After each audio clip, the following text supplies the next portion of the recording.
Então vamos lá, boa tarde para vocês aí. Vamos para mais uma aula.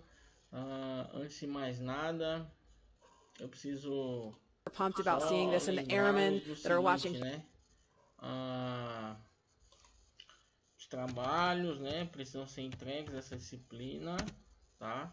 Então, lembrando a todos vocês que os trabalhos devem ser entregues, né? Então, para quem ainda não entregou, entregue seu trabalho. Não esqueçam, tá? Por favor, não esqueçam de entregar os trabalhos, beleza? Uma outra coisa importante, fazerem as atividades que eu passei no CADSIMU, né? É importantíssimo a execução dessas atividades para que vocês possam se qualificarem mais ao entendimento de por exemplo, um diagrama unifilar, principalmente diagramas unifilares industriais, né? Então, alguns podem estar achando, mas por que eu tenho que ficar fazendo esses desenhos, vou ser projetista e não sei o que e tal. Mas é interessante o seguinte, vocês poderem executar essas atividades. Por quê? Porque aí mais à frente, quando você se deparar com o diagrama unifilar, eu tenho certeza absoluta que você vai entender melhor, porque fazendo o simples, o básico que vocês estão fazendo, quando pegarem um diagrama unifilar aí, né, com certeza mais à frente vocês terão um entendimento melhor, tá? Beleza? Então fica a dica para que vocês possam estar executando essas atividades, beleza? Então hoje, nessa primeira parte aqui, a gente vai voltar à nossa apostila, tá? Vamos voltar à nossa apostila e nós vamos falar sobre motores. Porém, o assunto que nós iremos abordar são problemas que ocasionam quebras, né, e outros defeitos, tá? Então a gente vai falar um pouquinho mais sobre isso, né? Na apostila de vocês tem essas tabelas, né, de motores assíncronos de indução trifásica, tá?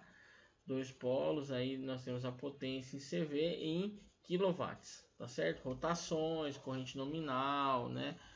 Rendimentos e tudo mais, beleza? Fator de serviço, então para que vocês possam ter o entendimento, né? A corrente nominal dos motores monofásicos tá aí, ó. Quantidade de polos, potência em HP, horsepower, motores 60 Hz, 50 Hz. Tá aí mais uma tabelinha, né? E aí a gente vai falar um pouquinho sobre harmônicas, né? O que é harmônica, né? Então a gente sabe que, por exemplo, nós estamos trabalhando com uma frequência, né? E essas frequências são dadas por ondas senoidais, e essas ondas senoidais têm essa característica, tá certo? Então veja, né? Então, olha, eu estou em ascendência, chego no máximo, entro em descendência, passo pelo, não é o valor mínimo, né? Mas aqui considerando parte positiva e parte negativa, o máximo negativo, e aí ele completa um ciclo, né? Ó, ou um período, né? Onde ele sobe, desce, parte positiva vem para a parte negativa e completa um ciclo. Um ciclo a gente pode considerar como se fosse uma volta, tá? Então imagina um círculo e onde nesse círculo eu estou fazendo uma volta. Então é um ciclo, seria respectivamente uma volta, tá? Nós já vimos essas relações cíclicas relacionadas às ondas senoidais. Então aqui é uma onda perfeita, né? A gente pode ver que é uma onda extremamente perfeita, tá? E aí, só para efeito de conhecimento, de acordo com o matemático e físico francês Fourier, todas as formas de ondas são, na verdade, uma composição da única forma de onda pura que existe na natureza, que é esta onda senoidal aqui, ó, que vocês estão vendo. Uma onda senoidal pura não possui nenhuma harmônica. Mostra o formato da onda senoidal pura, que deve ser o formato da onda de 60 Hz. 60 Hz é a frequência que é utilizada principalmente nos motores industriais. Beleza? Tranquilo? E aí vem os detalhes, ó. Qualquer outra forma de onda que não seja senoidal pura, ou seja, uma outra onda que seja diferente desta onda, não será uma onda senoidal pura, tá? É na verdade uma composição de infinitas ondas senoidais. A primeira onda senoidal é conhecida como sendo a fundamental e as outras são harmônicas. Suponha que uma determinada rede elétrica, a forma de onda encontrada seja essa aí, ó. Veja, olha este formato aqui, ó. Então veja, ela não é pura, não é uma onda senoidal pura. Veja que a onda senoidal pura tem um pouco de diferença em relação a esta aqui, tá certo? Primeira harmônica, tá? Então nós temos a primeira onda, 60 Hz. A primeira harmônica, veja que a frequência vai para 120, ou seja, é uma composição de duas de 60, que é a chamada harmônica ímpar. A segunda harmônica, aí eu acrescento mais 60 Hz, é uma onda par. E assim sucessivamente, tá? Sucessivamente, beleza?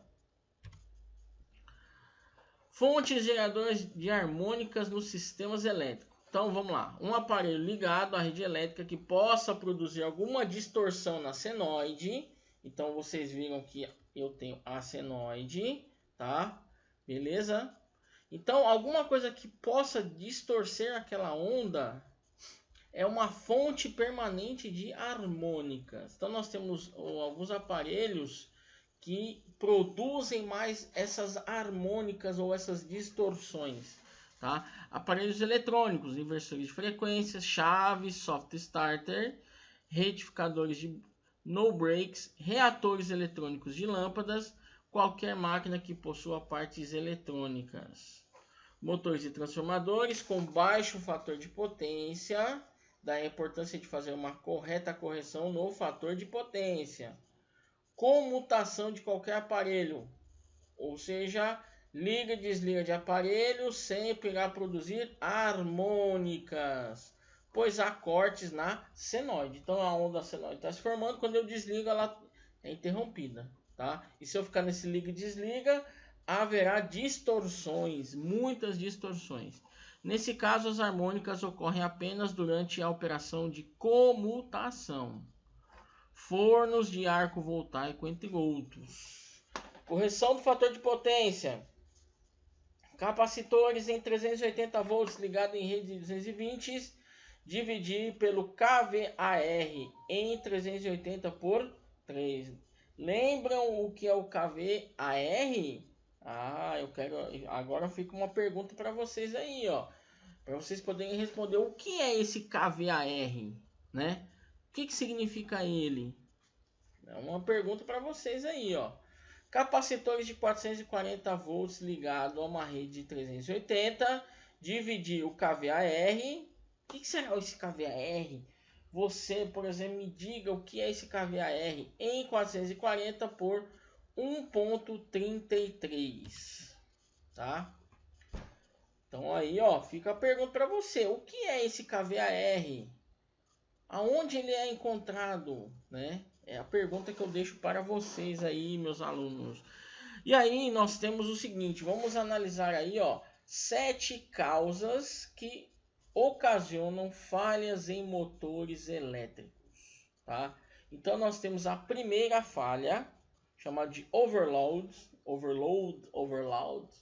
né? Que é a famosa sobrecarga. A sobrecarga acontece quando o motor é exigido além do seu torque nominal. Ele tem um determinado torque, e aí o torque real que está ocorrendo é maior do suportado. Essa situação faz com que a corrente elétrica de operação seja maior do que o normal, causando aquecimento, sobreaquecimento. Com o motor trabalhando a uma temperatura mais alta, sua vida útil diminui. E dependendo do nível de sobrecarga, o dispositivo de proteção do circuito que alimenta o motor será acionado, dando origem a uma parada inesperada na operação daquele motor, né? Uma outra falha também que encontramos são os desalinhamentos fora de eixo, né? Ó, fica muito claro nos desenhos aí. Desalinhamento é causado comum em motores elétricos. Acontece quando o eixo de acionamento do motor ou a peça acoplada não está corretamente alinhado com a carga, tá? Com a carga. Então, aqui há um desalinhamento, ó. Essas duas linhas vermelhas, elas precisavam estar juntinhas, tá? Considerando que aqui é o eixo da máquina e aqui é o eixo do motor, tá? Essas duas linhas aqui, ó, elas precisavam estar juntinhas, tá?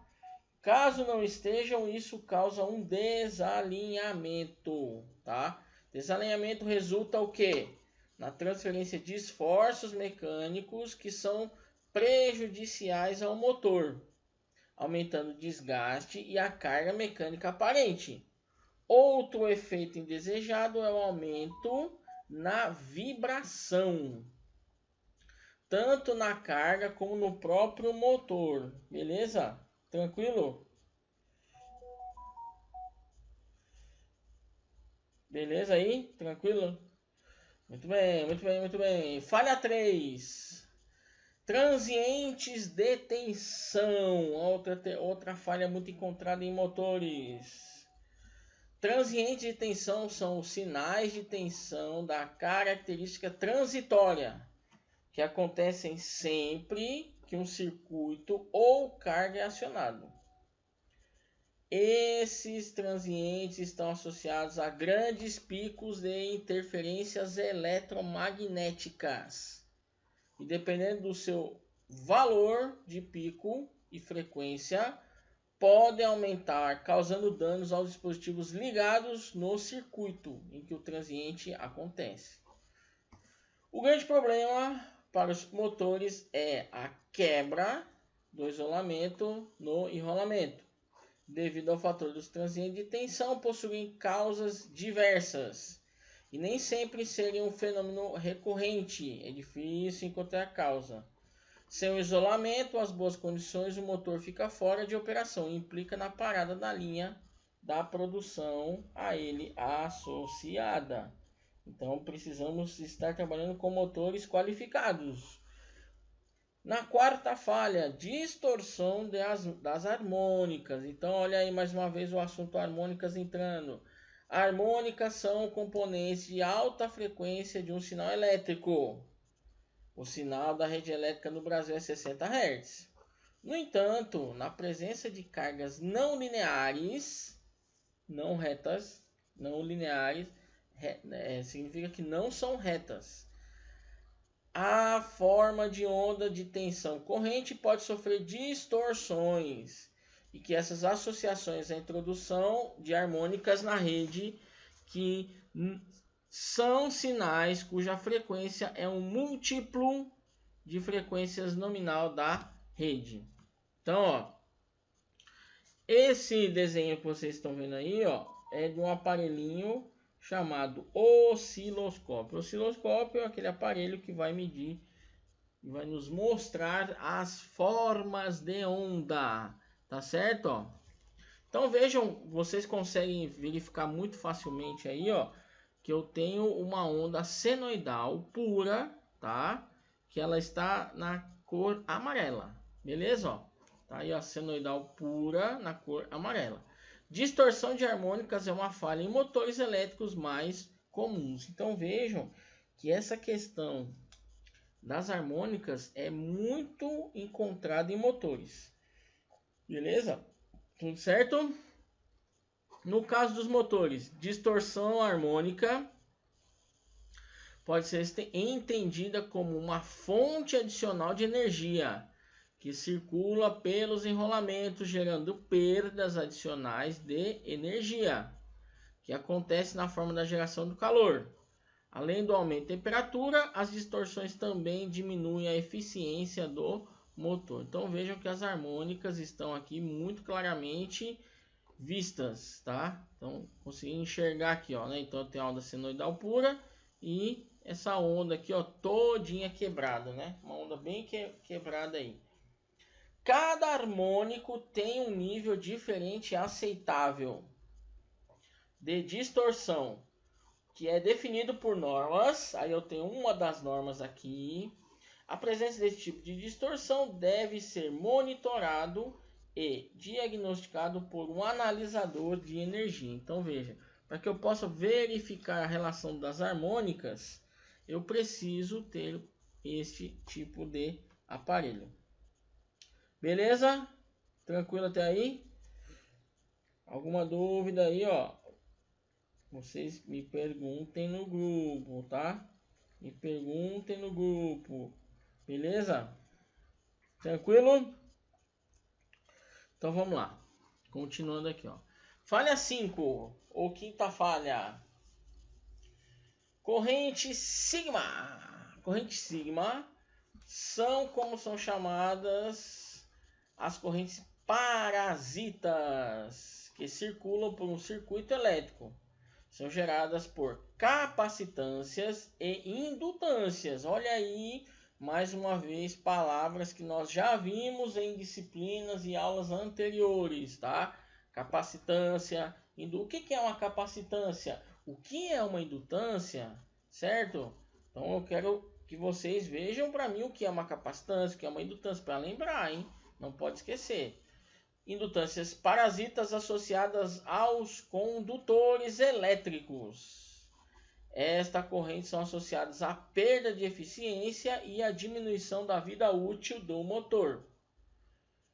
Sua prevenção passa pela utilização de condutores bem dimensionados e de qualidade. Então não adianta eu comprar um condutor que ele é ali do Zé da esquina, tá? Tem que ser condutor com qualidade, certificado, tá?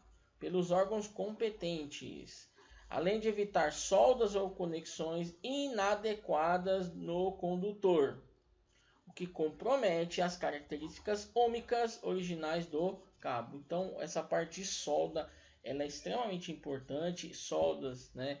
A relação de emendas, eu preciso estar... Se eu precisar ter emendas, essas emendas precisam ser muito bem feitas, tá? Para que não ocasione resistência naqueles locais, tá? Beleza? Fases desbalanceadas. Os motores em operação na indústria são, em sua larga maioria, do tipo indução. Já vimos isso em máquinas elétricas, com gaiolas de esquilo.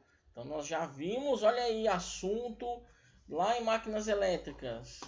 São motores assíncronos. Também vimos em máquinas elétricas.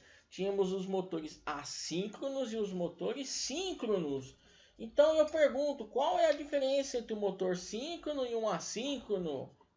Responde aí, eu quero ver se você sabe.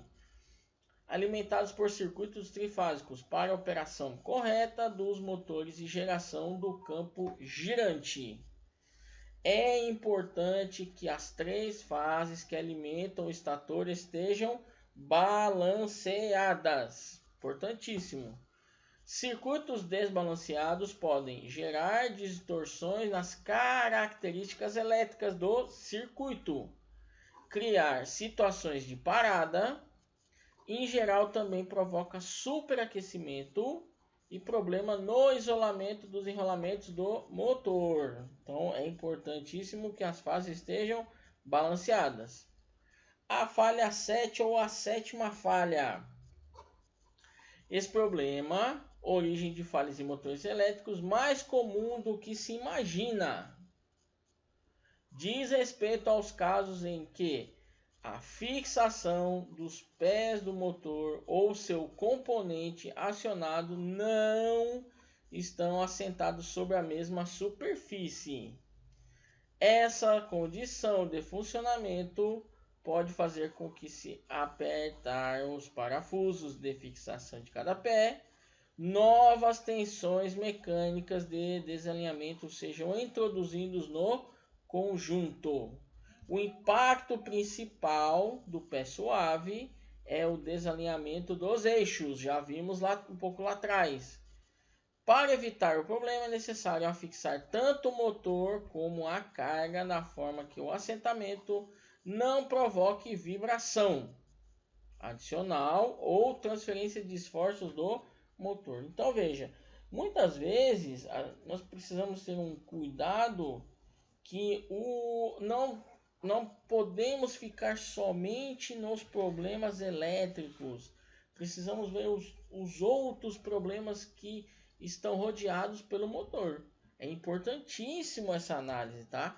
E mais um detalhe, né? Mais um detalhe que a gente precisa tomar um cuidado do seguinte: quando fazemos uma manutenção do motor, lembrem os senhores que essas relações entram lá atrás em análises que nós fizemos, que é sobre a manutenção preventiva, certo? É importantíssimo a relação de manutenção preventiva, porque preventiva e, além disso, a manutenção preditiva.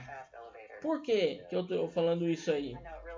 Porque nas manutenções preditivas, como nós havíamos falado um pouco lá atrás, elas tratam diretamente sobre a relação de vibração de motores, tá?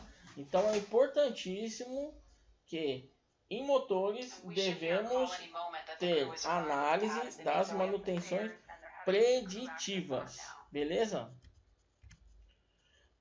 Nós temos outros posicionamentos. Então, além dessas 7 falhas que nós encontramos, nós temos outras, né?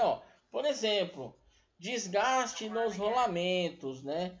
Uma falha no rolamento aumenta o arrasto, emite mais calor devido ao atrito, e tem uma eficiência mais baixa por causa de um problema mecânico. Lubrificação ou desgaste. A falha do rolamento pode ser causada por vários motivos: carga mais pesada que o projetado, lubrificação inadequada ou incorreta, vedação do rolamento ineficaz, o desalinhamento que a gente já falou, ajustes incorretos, desgaste normal, tensões induzidas no eixo. Uma vez que a falha do rolamento começa, ela também cria um efeito em cascata, um efeito sequencial, que acelera as falhas nos motores. Então começa uma falha, aí aparece outra, aparece mais outra e assim sucessivamente. 13% de falhas motores são causadas por rolamento. E mais de 60% das falhas mecânicas em uma instalação são causadas por desgaste desses rolamentos. De modo que aprender a solucionar esse problema potencial é importante. Impacto: quebra do isolamento do motor leva a uma parada não planejada. A corrente sigma nós já falamos, né? Os reflexos dos sinais de saída PWM. Então, inversores de frequência empregam uma técnica de modulação de largura de impulso, PWM, tá? Então, PWM nada mais é que pulsos para controlar a tensão de saída e frequência de um motor. Os reflexos são gerados quando há uma diferença de impedância entre a fonte e a carga. Incompatibilidades de impedância podem ocorrer como resultado de uma instalação incorreta. Em um circuito de acionamento do motor, o pico de reflexão pode ser tão alto como o nível de tensão no barramento CC. Quebra do isolamento do motor leva a uma parada não planejada. Transientes de tensão, já falamos também lá atrás.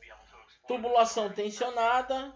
Então, o tensionamento da tubulação refere-se a condições em que novas tensões, deformações e forças estão agindo sobre o resto deste equipamento.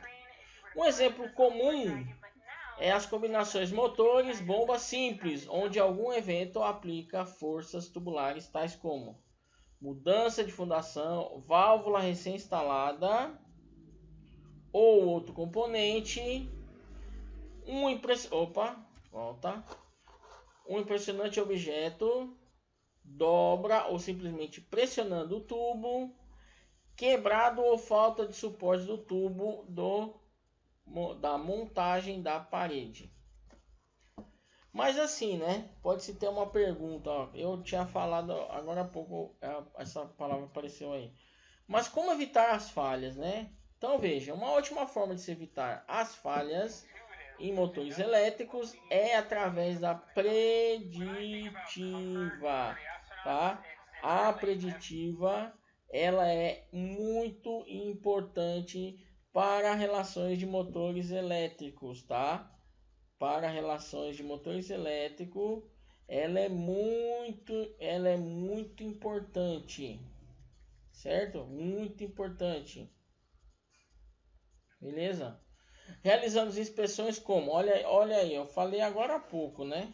Falei agora há pouco para vocês aí e apareceu aí de novo, né? Então vamos lá, análise de vibrações, alinhamento dos eixos a laser, isso tudo são relações preditivas, tá? Relações preditivas, beleza? Balanceamento, termografia e análise de circuito de motores. É possível identificar problemas nos motores de modo precoce, antes que venham a causar falhas ou paradas inesperadas. Lembrando, senhores, que a preditiva ela antecede a preventiva. E aí, vamos fazer o seguinte,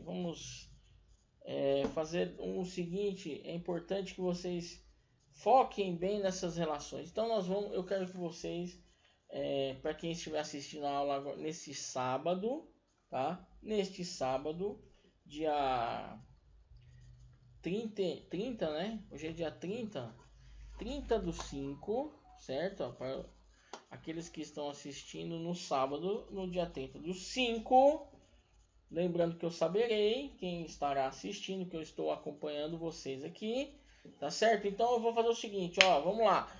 Para quem estiver assistindo a aula no dia 30 do 5,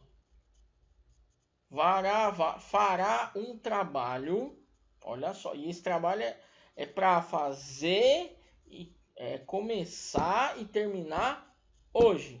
Então, aqueles que estiverem assistindo no dia 30 do 5, certo?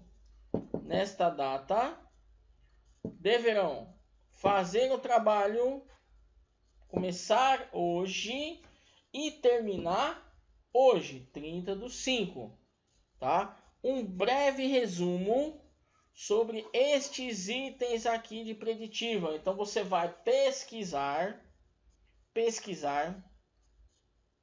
a análise de vibração, tá? Pesquisar, que aí nós depois discutiremos na live sobre esses itens, tá certo? Então, ó, vocês estarão assistindo, né, essa videoaula aqui, e aí depois que terminarem, vocês farão um resumo desses itens para que às 4 horas da tarde nós entraremos com uma live e aí eu estarei vendo quem realmente fez esse trabalho, tá? E quem fez esse trabalho terá uma surpresa na live. Não vou falar o que é, vocês precisarão estar presentes na live para poder saber o que é essa surpresa, beleza? Então, mais uma vez, façam um breve resumo sobre esses itens: análise de vibração, análise de eixos a laser, balanceamento, termografia e análise de circuito de motores. Tudo isso relacionado à manutenção preditiva, tá? Preditiva. Vamos ver agora mais alguns itens aí, ó. Sistemas em segurança elétrico importantes industriais, sistemas em segurança em sistemas elétricos industriais. 5 pontos importantes, né? Então, mais uma vez, nós vamos tocar em alguns assuntos que vimos em outras disciplinas, né? Então, quando a gente trata de segurança em eletricidade, a primeira coisa que nós lembramos é a NR10, porque a NR10 trata de segurança em serviços elétricos, tá certo? Então, a NR10, norma regulamentadora, que disciplina procedimentos de segurança em instalações elétricas. Além disso, nós temos a NR12, que é relacionada a máquinas e equipamentos. Esta NR12, ela contemplará assuntos relacionados à utilização de máquinas e principalmente pontos de segurança na utilização da máquina, tá? Beleza? Partindo da importância dessas duas normas, a NR10, vamos destacar 5 pontos fundamentais sobre segurança em instalações elétricas. Então, nós temos aí riscos nas instalações. Então, instalações elétricas oferecem riscos permanentes, nós sabemos, né? Instalações residenciais e comerciais é comum que projetos elétricos não sejam feitos de acordo com a NBR 5410. Então, o que é a NBR 5410? É relacionado a baixa tensão, sendo possível encontrar instalações com condutores sub ou superdimensionados. Então, sub abaixo do especificado, super acima do especificado, tá? Então a gente tem que tomar um cuidado que eu não posso subdimensionar e nem superdimensionar. Então aquele local onde precisaria um fio de 4, o cara vai lá e bota fio de 6 para garantir o sucesso, né? Isso não serve para condutores, mas também pode ser aplicado para disjuntores, que é muito mais perigoso, tá certo? Os fios, a gente tem o subdimensionamento. Subdimensionamento, o que ocorre? O fio está abaixo do especificado. Então, ao invés de eu estar utilizando um fio de 4, eu estou utilizando um fio de 1,5. E um fio de 1,5, o que vai acontecer? O fluxo de elétrons vai ser tão intenso, mas tão intenso naquele condutor, que vai gerar o quê? Aquecimento. Esse aquecimento poderá derreter o isolante e aí a coisa pode se agravar cada vez mais, tá? Então, ó, verde para condutor de proteção, azul claro para condutor neutro, azul claro com anilhas, verde e amarelo para condutor de terra, tá? Ou o PE, proteção elétrica, beleza? Olha aí, nós estávamos falando disjuntores mal dimensionados, né? Então vocês aprenderam a dimensionar cabos, fios e cabos, vocês aprenderam a dimensionar disjuntores. Então, assim, nós precisamos utilizar essas regras que vocês aprenderam, tá? Precisa um bom projeto elétrico e a execução prática de acordo com o projeto é o primeiro passo para prevenir riscos em sistemas elétricos. E as cores é importante, cada cor com seu qual, né? Em resumo, os principais riscos que instalações elétricas oferecem, principalmente quando mal projetadas ou operadas de forma irregular, são choques elétricos, incêndios na fiação, diminuição na vida útil de máquinas e equipamentos, queima e funcionamento irregular dos mesmos, sanções e multas por descumprimento de normas de segurança, paradas não programadas devido a acidentes ou riscos iminentes, tá? E isso quando a gente envolve partes industriais, né? As melhores práticas de segurança.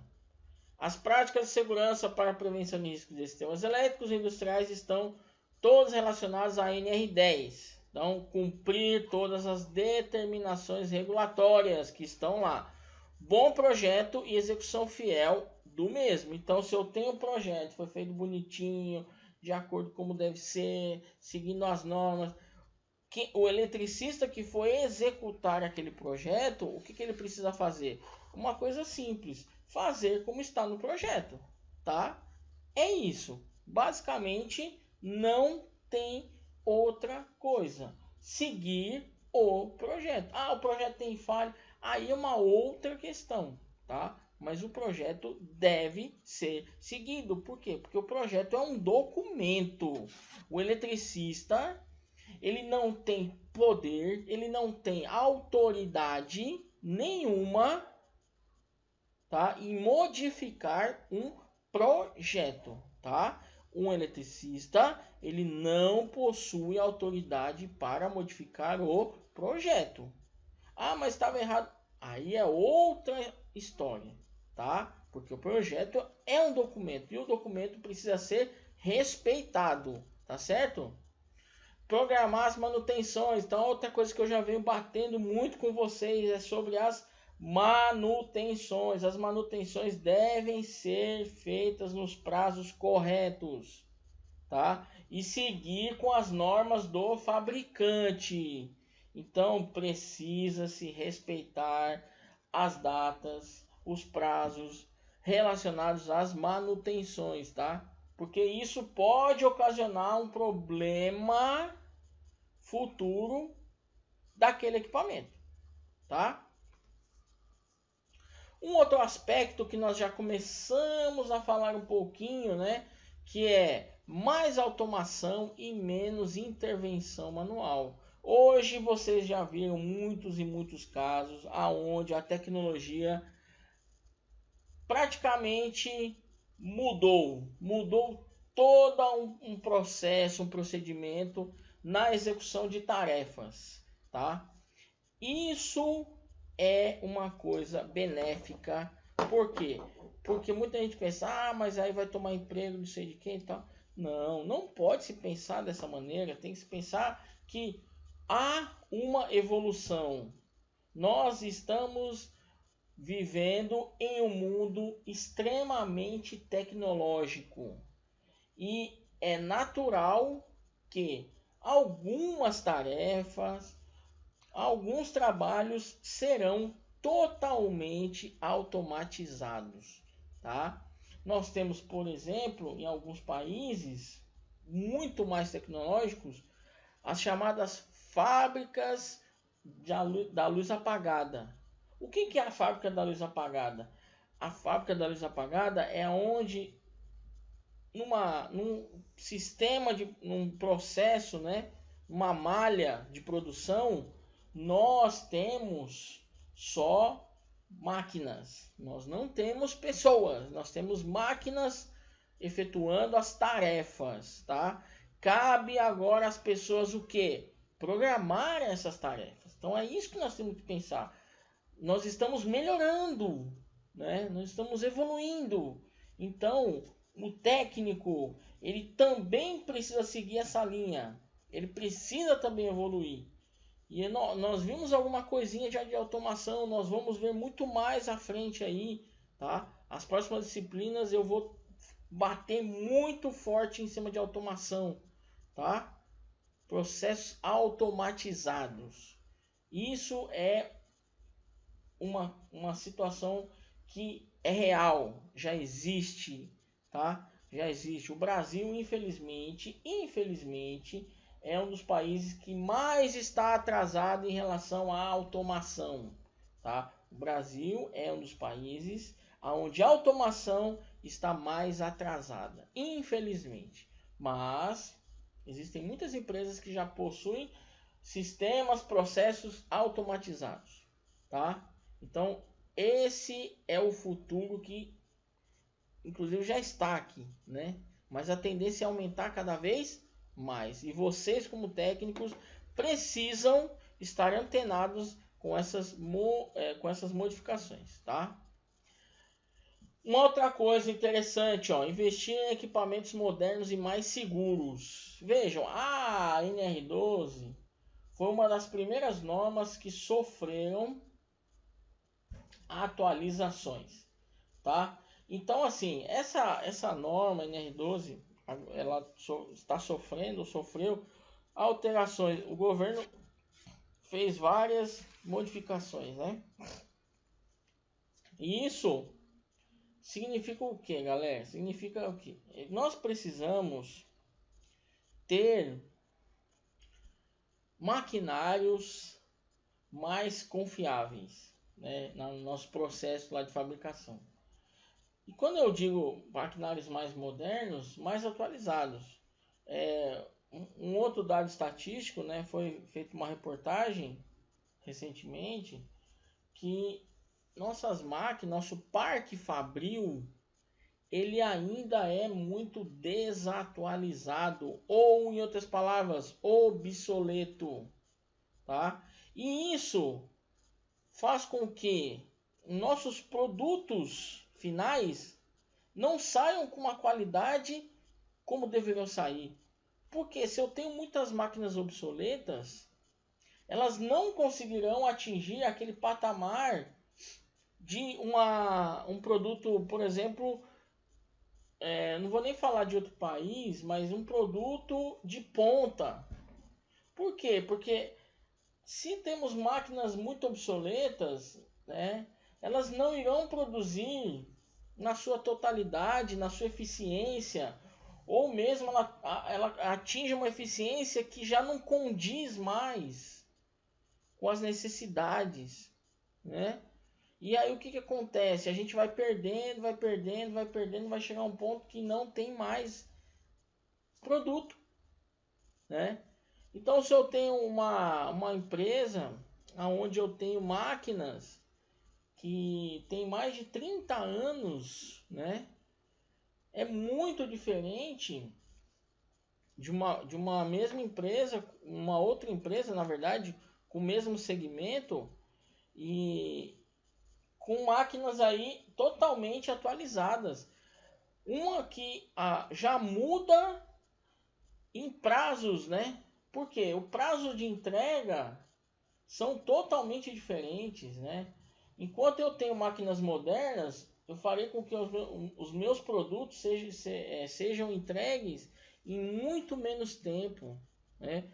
As manutenções são muito mais controláveis, né? Onde eu terei gerenciamento, uma coisa importantíssima nos dias atuais, gerenciamento, né? Gerenciamento. Você pode ter gerenciamento com máquinas mais precisas. E aí, essas máquinas mais precisas trarão resultados melhores, produtos melhores. Então, é uma cadeia que precisa ser atualizada. Então, infelizmente, um dos fatores que nos deixa um pouco para trás também é a questão das máquinas serem mais obsoletas em relação a outros lugares, tá? Beleza? Nós temos a relação aqui de eletromagnetismo, tá? Uma coisa que nós já vimos lá atrás, logo no começo, cálculos de campo magnético, né? A permeabilidade do meio magnético, né? O fluxo magnético aonde ocorre. Isso são dados que eu gostaria que vocês depois estudassem, para que a gente possa, na próxima disciplina, falar um pouco mais de circuitos eletromagnéticos, tá? A gente vai trabalhar lei de circuital do Ampère, relutância do circuito magnético. Então, muito provavelmente no próximo sábado, que já é a próxima disciplina, a gente vai falar um pouquinho dessa relação magnética, beleza? Então eu não vou me aprofundar muito nessa relação, tá? Então, galerinha, é o seguinte, então, ó, nossa aula tá terminando aqui nessa primeira parte. Primeira parte, nós estamos aqui finalizando esse conceito final, tá? E aí eu deixei uma atividade que é para iniciar no dia 30/5 e para terminar no dia 30/5. Qual é a atividade? Vocês farão um breve resumo destas manutenções preventivas, análise de vibração, alinhamento de eixos a laser, balanceamento, termografia e análise de circuitos de motores. Essa é a segunda parte, é com vocês, segunda parte.